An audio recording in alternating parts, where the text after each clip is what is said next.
Saludos y bienvenidos al foco de J. Alcalá. Hoy el foco lo vamos a colocar sobre el miserable mensaje del comunista Garzón justificando el asesinato de Primo de Rivera. Dice que fue fusilado por golpistas el 18 de julio de 1936, cuando en realidad llevaba 4 meses en prisión. Y el tuit que ha colocado en estos días dice así: el fascista José Antonio Primo de Rivera fue ejecutado por golpistas, como Mussolini fue fusilado y colgado en Italia. Y ninguno de esos hechos justifica considerablemente víctimas, pues ello sería ponerle al mismo nivel que los demócratas asesinados y represiados por el fascismo. Con este tuit se alusió el coordinador general de Izquierda Unida.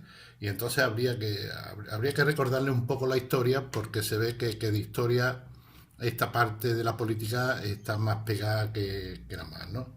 Entonces habría que recordar que tras llegar el Frente Popular al poder en febrero de 1936, José Antonio Primo de Rivera fue encarcelado 4 meses antes del alzamiento del 18 de julio, concretamente el 14 de marzo, con la excusa de acusarle de posesión ilícita de armas. Una cínica acusación si tenemos en cuenta que los propios partidos del Frente Popular, entre ellos el Partido Comunista, tenían armas de forma ilegal y las usaban para cometer asesinatos entre sus rivales.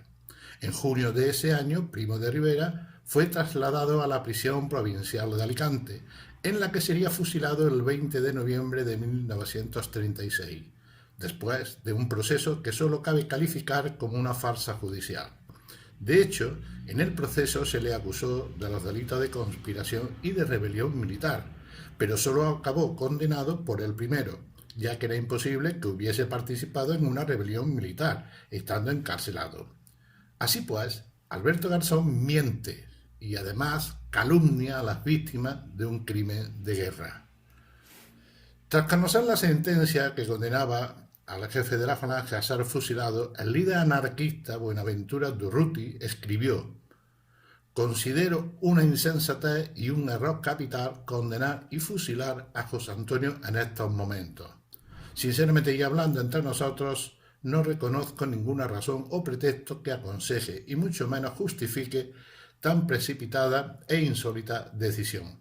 Más que una gravísima falta de tacto político, de cara al mundo interior y exterior de nuestro gobierno, la condena de Primo de Rivera tiene todas las trazas de obedecer a una turbia maniobra planeada por una camarilla de individuos de indudable peso político en la alta esfera del Ejecutivo republicano, interesados en echar más leña al fuego de la discordia civil, en exacerbar aún más las pasiones ya desatadas y desbordadas hasta límites inverosímiles en los 4 cuadrantes de nuestra España en llamas.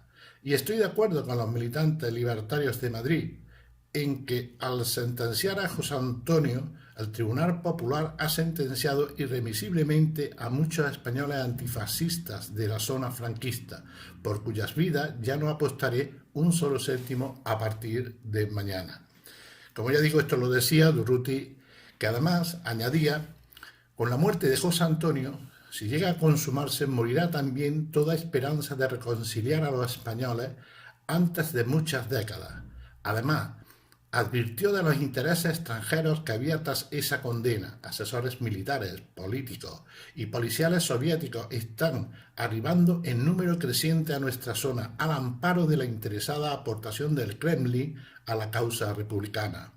Los manda Stalin, y no precisamente para ayudarnos a ganar la guerra, sino para ayudar a los comunistas españoles a hacerse con el control absoluto de los resortes del poder político y militar de la República. Significativamente, Durruti fue herido en el frente de la Ciudad Universitaria de Madrid el 19 de noviembre de 1936 por una bala cuya procedencia todavía se desconoce. Algunos han llegado a hablar de un tiro por la espalda. Murió al día siguiente, el mismo día del asesinato de Primo de Rivera. Ya en 1940, otro dirigente anarquista, Diego Abad de Santillán, escribió: seguimos pensando que fue un error de parte de la República el fusilamiento de José Antonio Primo de Rivera, hombre combativo, patriota, en busca de soluciones para el porvenir del país. Hizo, antes de julio de 1936, diversas tentativas para entrevistarse con nosotros. Estallada la guerra, cayó prisionero y fue condenado a muerte y ejecutado. Anarquistas argentinos nos pidieron que intercediéramos para ese hombre no fuese fusilado. No estaba en manos nuestras impedirlo, a causa de las relaciones tirantes que manteníamos con el gobierno central, pero hemos pensado entonces y seguimos pensando que fue un error de parte de la República el fusilamiento de José Antonio Primo de Rivera. Españoles de esa talla, patriotas como él, no son peligrosos, ni siquiera en las filas enemigas. Pertenecen a los que reivindican a España y sostienen lo español, aún desde campos opuestos, elegidos equivocadamente, como los más adecuados a sus aspiraciones generosas.